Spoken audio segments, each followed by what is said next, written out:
അല്ല, കേരളത്തിൽ മികച്ച വ്യവസായ അന്തരീക്ഷം ഉള്ള ഒരു സംസ്ഥാനമല്ല. സർക്കാരിന്റെ അവകാശവാദത്തോട് ഞങ്ങൾക്ക് യോജിപ്പില്ല.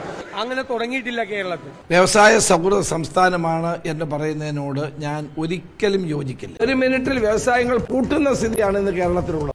ഉടനെ നടക്കാൻ പോകുന്ന അസംബ്ലി തെരഞ്ഞെടുപ്പിൽ UDF എങ്ങാനും അധികാരം കിട്ടിയാൽ മുഖ്യമന്ത്രിയാവാൻ സാധ്യതയുള്ള 2 നേതാക്കൾ പറഞ്ഞാണ് ഇപ്പോൾ നമ്മൾ കേട്ടത്.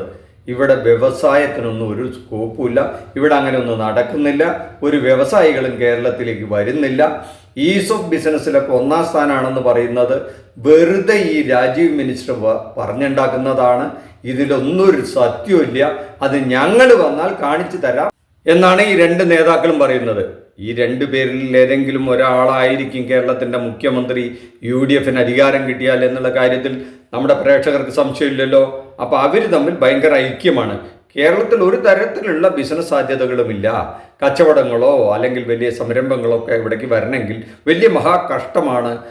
ഇവിടുത്തെ വ്യവസായ മന്ത്രി രാജീവ് മിനിസ്റ്റർ പറയുന്ന 2 മണിക്കൂർ മതി, എല്ലാ ലൈസൻസും റെഡിയാണ് എന്നൊക്കെ വലിയ വാചകടിക്കുന്നു.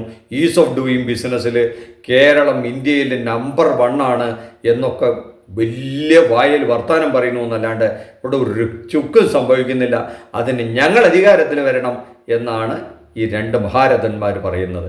എന്നാൽ ഇനി 3ാമതൊരാളുണ്ട്. അദ്ദേഹവും മുഖ്യമന്ത്രിയാകാൻ ആഗ്രഹിക്കുന്ന ആളാണ്. അദ്ദേഹം മുഖ്യമന്ത്രി ആകണമെന്ന് ആഗ്രഹിക്കുന്ന UDF ഒരുപാട് പ്രവർത്തകരുണ്ട്.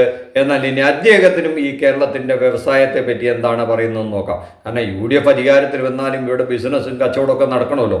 ഇനി അദ്ദേഹത്തിന് ഈ ഇടതുപക്ഷ ഭരണകാലത്ത് ഈ വ്യവസായം ഇവിടെ എന്ത് സംഭവിച്ചു, രാജീവ് മിനിസ്റ്റർ പറയുന്നതിൽ വല്ല കഥയുണ്ടോ എന്നൊന്ന് അദ്ദേഹത്തിനോടൊന്ന് ചോദിച്ചു നോക്കാം. പ്രതിപക്ഷ നേതാവ് പക്ഷെ പറയുന്നത് ഏത് സ്റ്റാറ്റിസ്റ്റിക്സ് എന്നാണ് അത് ആർട്ടിക്കിൾ വായിക്കാൻ പറയണം. ഞാൻ എന്നോട് ചോദിച്ചിട്ടില്ല, ഞാൻ ചൂണ്ടിക്കാണിക്കാം. ഞാൻ ഈ ഗ്ലോബൽ സ്റ്റാർട്ടപ്പ് ഇക്കോസിസ്റ്റം റിപ്പോർട്ട് ലോകത്തിന്റെ എല്ലാ രാജ്യങ്ങളും എല്ലാ സംസ്ഥാനത്തിന്റെയും ഒരു റിപ്പോർട്ടാണ്. അത് ഞാനോ ഒരു ഇന്ത്യൻ സ്ഥാപനമല്ല ഇറക്കിയിരിക്കുന്നത്. അത് ഇന്റർനെറ്റിൽ നിങ്ങൾ കയറിയിട്ട് നോക്കിക്കോളൂ, ഗൂഗിളിൽ എവിടെ നിന്നാണ് ഞാൻ അത് എടുത്തിരിക്കുന്നത്. നിങ്ങളുടെ പാർട്ടി തന്നെ പലപ്പോഴും പറഞ്ഞിട്ടുള്ള കാര്യം കേരളം വ്യവസായ സൗഹൃദമല്ല എന്നുള്ള കാര്യമാണ്. അതിനെ പ്രോത്സാഹിക്കുന്ന തരത്തിലാണ് സംസാരിച്ചത്. പ്രതിപക്ഷ നേതാവ് പറഞ്ഞത് സംസ്ഥാനം വ്യവസായ സൗഹൃദമല്ല എന്നാണ്. Is of doing business ranking അത് ഇന്ത്യയിലെ എല്ലാ സംസ്ഥാനങ്ങളിലും റാങ്ക് ചെയ്യുന്നതാണ്. അതിൽ നമ്മൾ നല്ലോണം പുറകെയായിരുന്നു. പെട്ടെന്ന് നമ്മൾ 1ാം സ്ഥാനത്ത് എത്തിയിരിക്കണം. അതിന് വലിയ കാരണം ഉണ്ടാവണ്ടേ. ഇതും നമ്മുടെ CPM സർക്കാർ ഇറക്കുന്ന റാങ്കിങ് അല്ലല്ലോ, ഇതൊരു നാഷണൽ റാങ്കിങ് ആണ്. അപ്പോൾ നമ്മൾ ഇതെല്ലാം കാണാത്ത ഭാഗം നടിക്കാൻ സാധിക്കില്ല. എല്ലാവർക്കും അറിയാം, ഞാനിപ്പോൾ കുറെ വർഷങ്ങളായിട്ട് നമ്മുടെ സംസ്ഥാന സർക്കാരോ കേന്ദ്ര സർക്കാരോ മോശ കാര്യങ്ങൾ ചെയ്താൽ അവരെ ആക്ഷേപിക്കാൻ റെഡിയായി നിൽക്കുന്ന ഒരു വ്യക്തിയാണ്. അതേപോലെ അവർ നല്ല കാര്യങ്ങൾ ചെയ്യുമ്പോൾ അതിനെ അംഗീകരിക്കാനും അതിനെ ചൂണ്ടിക്കാണിക്കാനും തയ്യാറായ ഒരു വ്യക്തി. അതാണ് എന്റെ രീതി, നിങ്ങൾക്കറിയാം. ഈ രീതിയിൽ കേരളം മുന്നോട്ട് പോകണമെന്ന് ആവശ്യപ്പെട്ട ഒരു വ്യക്തിയാണ് ഞാൻ കുറെ വർഷങ്ങളായിരുന്നു. നിങ്ങൾ ഒരു പക്ഷേ എന്റെ പ്രഭാഷണം ഓർമ്മയുണ്ട്. അവർ കഴിഞ്ഞ തെരഞ്ഞെടുപ്പ് സമയത്ത് ഞാൻ മാനിഫെസ്റ്റോ കമ്മിറ്റിയിൽ നേതൃത്വം നടത്തുമ്പോൾ ഞാൻ പ്രസംഗിച്ച് പറഞ്ഞത് നമ്മുടെ കേരളത്തിൽ നമ്മുടെ കുട്ടികളുടെ ഭാവിക്ക് വേണ്ടി നമ്മൾക്ക് ഇൻവെസ്റ്റ്മെന്റ് അത്യാവശ്യമാണ്, സ്റ്റാർട്ടപ്സ് അത്യാവശ്യമാണ്, ഓൺട്രപ്രണർഷിപ്പ് അത്യാവശ്യമാണ്. ഇതെല്ലാം ഈ LDF സർക്കാരിന് ചെയ്യാൻ കഴിവില്ല എന്നാണ് ഞാൻ ആ കാലത്ത് വിചാരിച്ചത്. കേരളം ഇന്ത്യയുടെ 29 സംസ്ഥാനത്തിൽ 28ാമത്തെ സ്ഥാനം ഒരു വർഷവും, അതിന് മുമ്പിൽ 28 സംസ്ഥാന റാങ്കിംഗ് ഉണ്ടായിരിക്കുമ്പോൾ 26ാമത്തെ സ്ഥാനമായിരുന്നു കേരളം.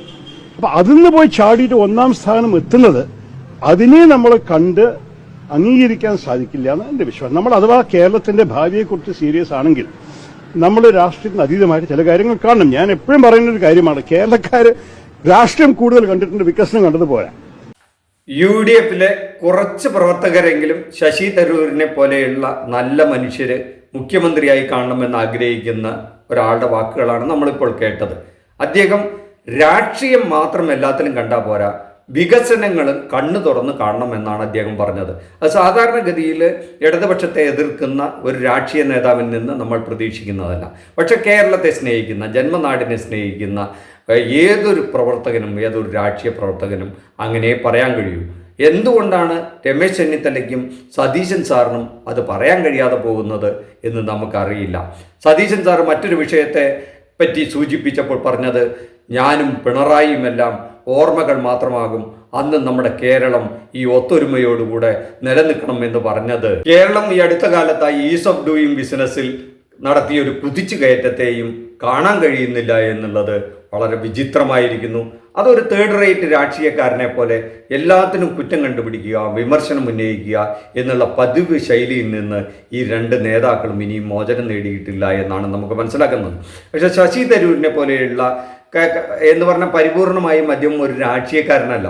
അതുകൊണ്ട് തന്നെ അദ്ദേഹം അക്കാഡമിക്കായിട്ട് യഥാർത്ഥ ഫാക്റ്റുകൾ, യഥാർത്ഥ സ്റ്റാറ്റിസ്റ്റിക്സ് ഒക്കെ വെച്ചുകൊണ്ട് കേരളം നേടിയൊരു നേട്ടത്തെ അദ്ദേഹം പ്രകീർത്തിക്കുകയാണ്. അതാണ് യഥാർത്ഥത്തിൽ ജന്മനാടിനെ, നമ്മുടെ ജനിച്ച നാടിനെ, അത് നേടിയ നേട്ടങ്ങളെ അഭിമാനബോധത്തോടു കൂടി ജനങ്ങളുടെ മുന്നിൽ അവതരിപ്പിക്കുകയും ആ ട്രാക്ക് റെക്കോർഡ് നിലനിർത്തണമെന്ന് പൊതുജനത്തിനോട് പറയുകയും ചെയ്യാൻ കഴിയുക എന്നുള്ളതാണ് യഥാർത്ഥത്തിൽ ഒരു രാഷ്ട്രീയക്കാരൻ്റെ കടമ. തെരഞ്ഞെടുപ്പ് വരും പോകും. അതുകൊണ്ട് തന്നെ ഈ കേരളം നിലനിൽക്കേണ്ടതുണ്ട്. ഇപ്പോഴുള്ള ഗവൺമെന്റിന്റെ വീഴ്ചകളെയും തെറ്റുകളെയും ചൂണ്ടിക്കാണിക്കുന്നതിൽ ഒരു തെറ്റുമില്ല.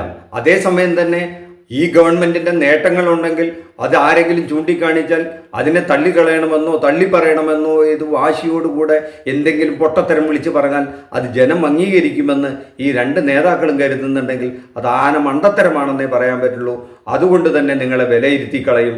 അതുകൊണ്ട് നിങ്ങളുടെ നേതൃത്വത്തിൽ ഒരു അധികാരത്തിൽ വരുന്ന ഗവൺമെൻറ് എങ്ങനെയായിരിക്കും പ്രവർത്തിക്കുക എന്ന് അവർ ഇപ്പോഴേ വിലയിരുത്തും. അതിനുള്ളൊരു അവസരം നിങ്ങൾ ഉണ്ടാക്കി കൊടുക്കരുത് എന്നൊരു ചെറിയ റിക്വസ്റ്റ് മാത്രമേ വയ്ക്കാനുള്ളൂ.